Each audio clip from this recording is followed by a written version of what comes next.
Deux erreurs logiques derrière le scepticisme sur la résurrection. En tentant d'examiner le Jésus historique, de nombreux érudits ont nié que le récit de la résurrection soit un événement historique. De telles tentatives semblent toujours adopter une approche neutre pour examiner la vie de Jésus. Pourtant, il devient évident qu'ils se rangent du côté des sceptiques lorsqu'il s'agit des événements surnaturels dans l'histoire de Jésus. Cependant, le rejet du surnaturel est rarement étayé par des raisons et commet souvent deux erreurs logiques. L'affirmation a priori de l'impossibilité des miracles et le sophisme génétique qui rattache le christianisme à des mythes anciens.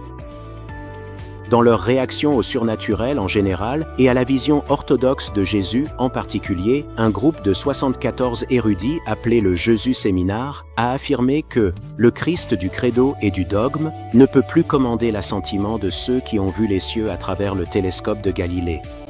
Les anciennes divinités et les démons ont été balayés des cieux par ce vers remarquable.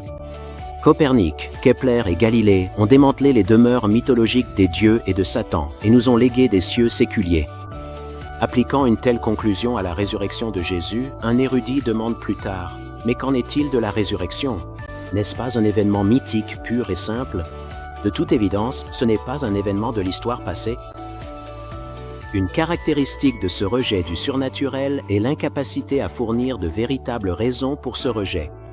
Ces érudits supposent simplement que de telles choses n'arrivent pas, au lieu de prendre la peine d'examiner les preuves qui pourraient être présentées pour montrer que la résurrection était un événement historique objectif. Vous pouvez regarder la playlist suivante pour comprendre pourquoi les théories alternatives sur la résurrection sont fausses. Le lien vers cette playlist se trouve ci-dessous dans la description.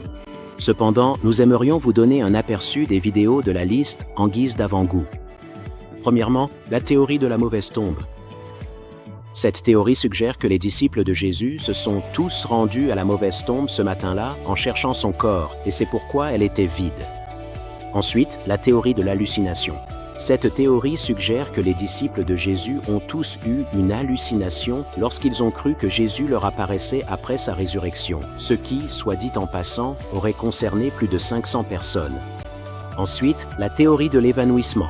Cette théorie suggère que Jésus n'est jamais réellement mort sur la croix et qu'il s'est seulement évanoui, étant de fait enterré vivant, et cela explique comment il a été vu après avoir ouvert sa propre tombe le troisième jour.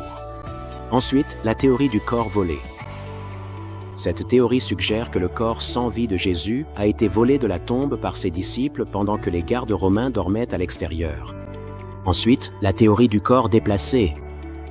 Cette théorie suggère que le corps de Jésus avait été déplacé dans une autre tombe avant que ses disciples n'arrivent le troisième jour, et c'est pourquoi ils ont trouvé la tombe vide.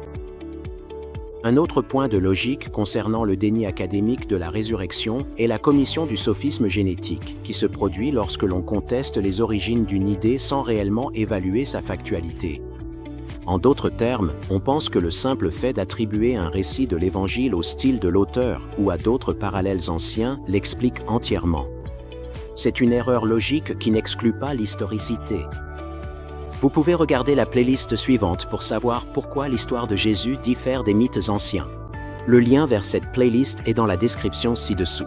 Cependant, nous aimerions vous donner un aperçu des vidéos de la liste en guise d'avant-goût.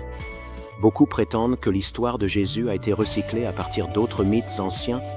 D'abord, il y a l'histoire d'Horus, le dieu égyptien du ciel et de la guerre, puis Krishna, une divinité majeure de l'hindouisme, et Mitra, le dieu de la justice, du contrat et de la guerre de l'ancienne mythologie perse, ainsi qu'Apollonios de Tyane, dont on pense qu'il est né en 40 de notre ère, après la mort et la résurrection de Jésus.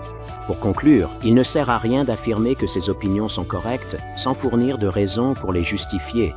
De telles approches sont inadéquates précisément parce qu'elles ne tiennent pas compte des données. Rien ne remplace une enquête minutieuse des possibilités.